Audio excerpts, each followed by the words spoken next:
bring this meeting to a close. So if you're already, type ready in the chat room and let's get at it. If you're already, type ready in the chat room and let's get at it. Okay, wonderful. So Ultra H2, why Ultra H2? What is this Ultra H2? The history of molecular hydrogen, stay with me.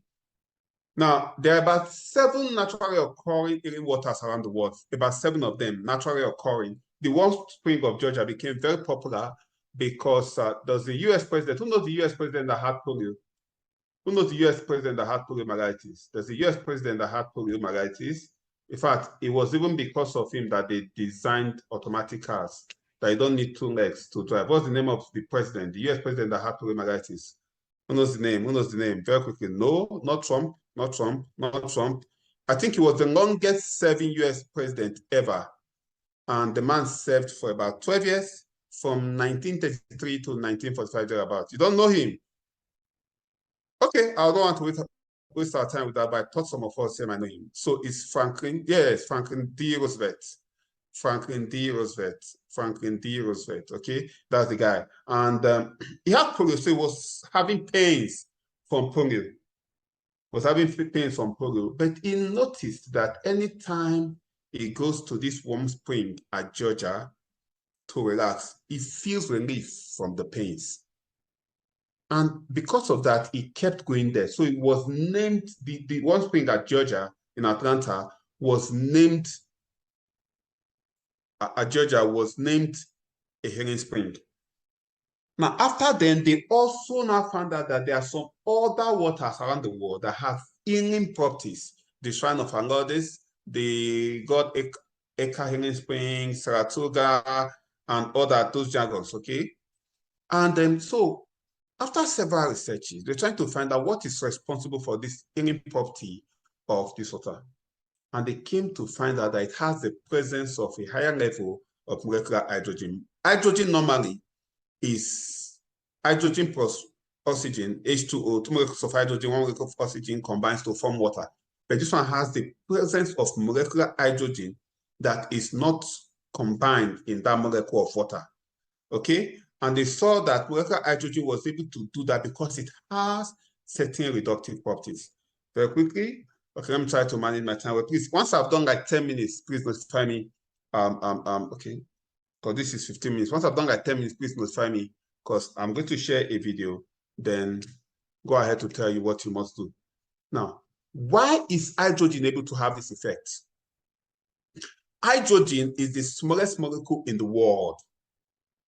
By far the smallest molecule in the world, okay? And it has antioxidant effect, anti-aging, anti-inflammatory, then anti-apoptosis effect. Now, I'm not going to go into the anti-apoptotic, that's going to confuse a lot of you, but a lot of things that people take now to stay healthy are antioxidants, okay?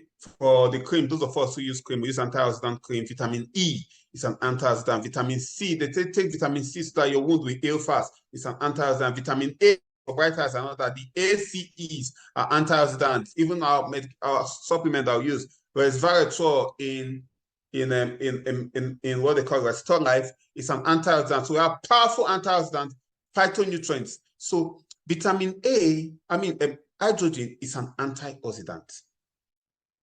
Okay, a lot of us have heard of glutathione, powerful antioxidant.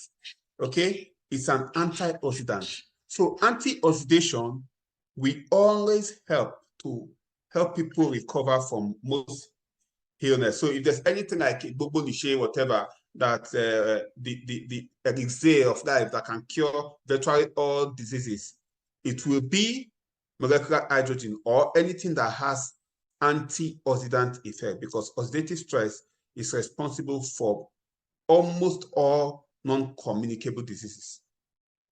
So hydrogen has antioxidant effects. Now, hydrogen has anti-aging properties. Okay, there's some jargons around it. Let me not bore you with the jargon, but just take it from me. There's something that is responsible for aging, and hydrogen slows down the activity of that enzyme telomerase. Now, it has also been documented to have anti-inflammatory properties. So everything that has itis, let's start mentioning it, every disease that you've ever heard of that has itis to it, appendicitis, let's start mentioning all the itis we know. appendicitis,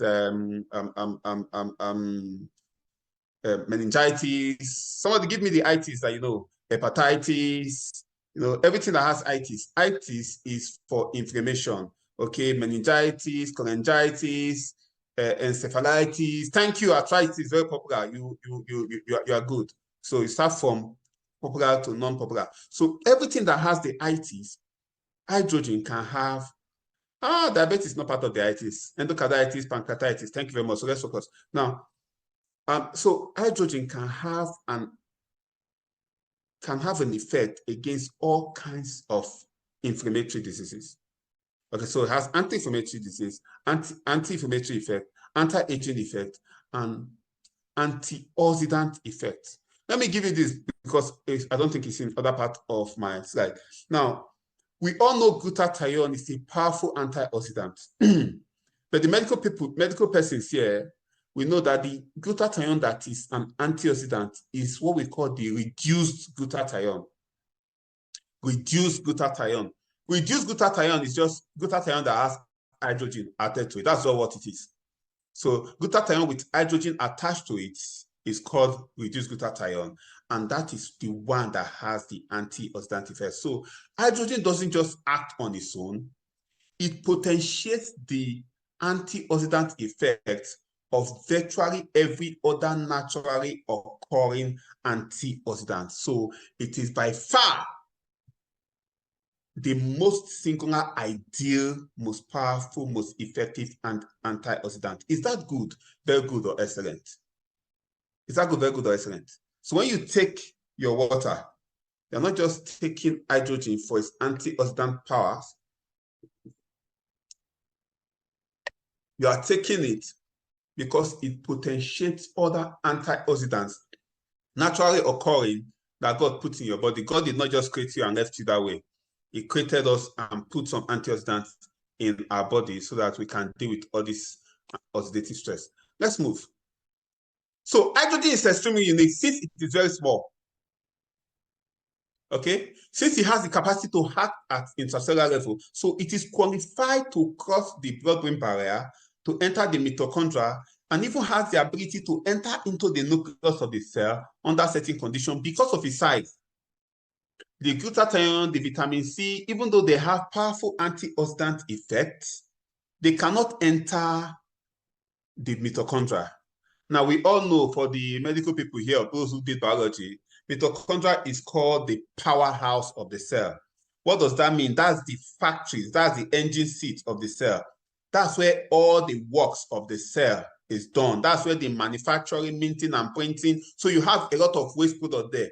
So any antioxidant that is able to enter into that powerhouse will be more potent than those that can only wait for the bad things to build up, come out of the mitochondria before they can deal with it. Does it make logical sense now? Does it make logical sense now? So because of its size, it's very tiny. It's the smallest element in the world. For those of us, smallest molecule in the world, for those of us who did any form of chemistry, you know that it is the first element in the periodic table. And that is its major advantage. So the fact that it's antioxidant and it is very tiny, it can enter the brain.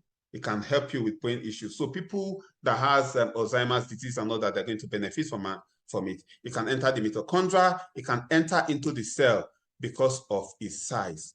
Okay? It has antioxidant, anti-apoptotic, and other cytoprotective activities that are beneficial to the cell. And in terms of medicine, small is good, like I've told you. So that's why you understand from AIM Global, we are promoting nanotechnology. So here, AIM Global talk about nanotechnology. They are promoting C247 nanotechnology. They're trying to get this, get the supplements to be extremely tiny so that they can be easily absorbed.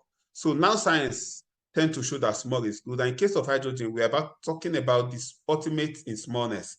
Okay, proven the biggest medical breakthrough in the 21st century. Hydrogen appears at the lot, like I've told us this one already, and is the smallest, simplest, and most fundamental element with molecular hydrogen as the smallest molecule in the world.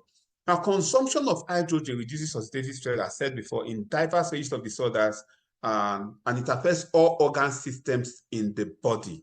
Okay, there are hundreds of scientific publications to justify this. So it acts on every part of the body. Every part of the body, the brain, the kidneys, the eyes, the lungs. There's a testimony somebody sent to me yesterday, and this lady could not read. Okay, I have plenty of testimony. I can't share them with us today.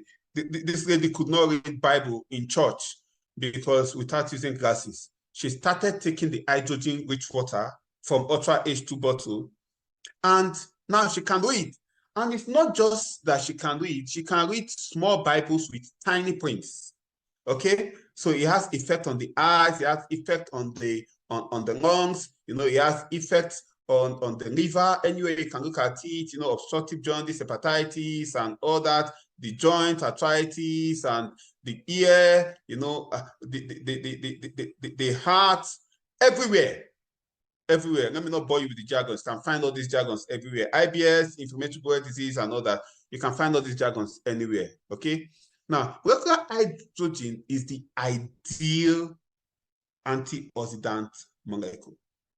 So you must know this. It's the ideal antioxidant molecule. Because of its small size, it can take care of oxidative stress in the mitochondria.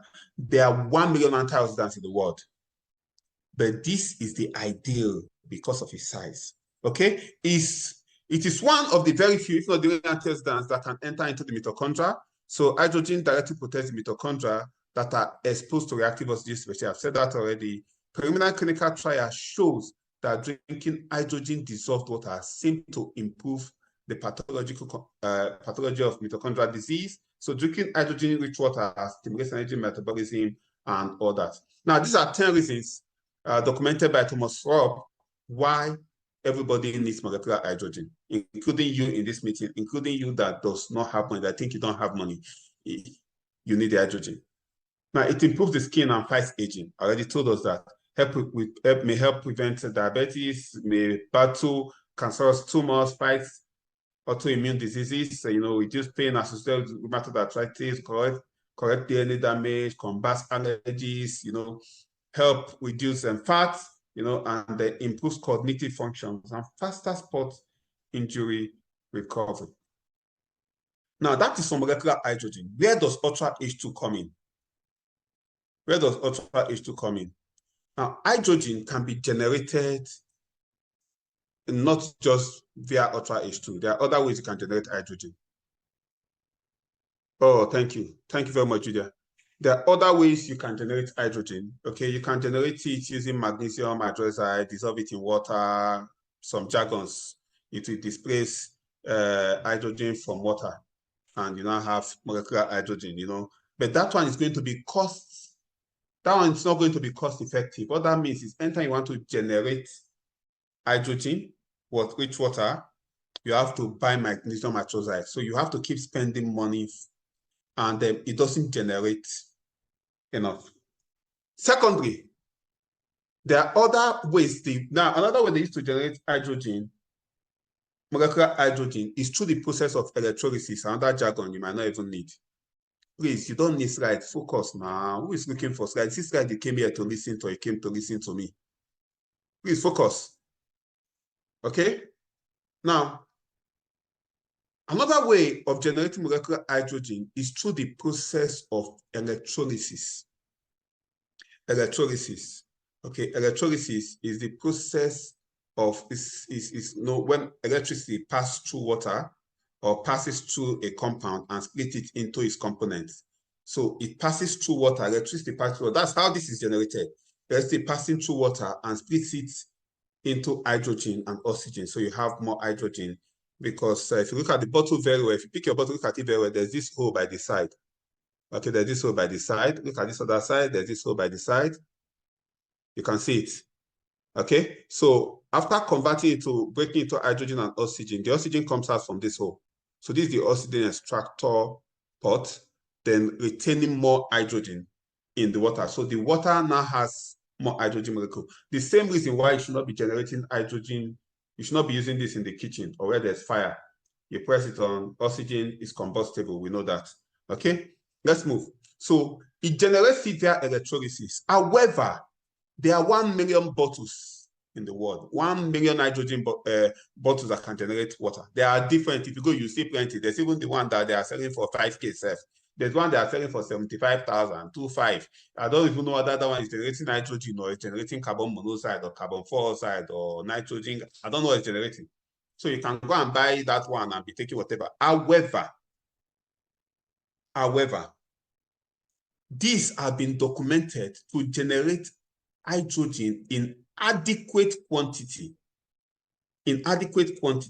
Now, when you go to the doctor to see a doctor to give you a prescription, the doctor will tell you to take 2 tablets, 1 tablet, 3 tablets, 4 tablets, as the case may be, maybe 2 times a day, maybe for 1 week. Now, if it's a medication that you need 4 tablets and the doctor asks you to take 1 tablet, you will never get healed. If it's a medication that you need 2 tablets and the doctor asks you to take 1 tablet, you will never recover. So it is not just about the bottle generating hydrogen. It's about it generating it in sufficient quantity. So somebody type sufficient quantity in the chat room very quickly. Okay, so what is defined as sufficient quantity? Sufficient quantity, based on some research done so far, has been documented as having at least over 1,000 parts per billion of molecular hydrogen. So some other bottles might generate, but they do not generate in sufficient quantity. However, this Ultra H2 bottle, that's where Ultra H2 bottle comes in. Ultra H2 bottle generates up to 1,500 parts per billion. Amazing. 1,500 parts per billion. Amazing. Okay, and it turns potable water into a super antioxidant water and is the highest documented mobile molecular hydrogen generator. Now, there are the ones that can generate more than 1,500 parts per billion, but they are big machines. You can find them in the hospital. You know, when they start trying to generate hydrogen outside those waters, they develop big machines, you know, and then you find them in some big specialized hospitals. But this is the highest mobile generator of hydrogen, okay, with over 800 human clinical trials regarding molecular hydrogen. It's an advanced Japanese technology made in South Korea. So it is not just any bottle, okay?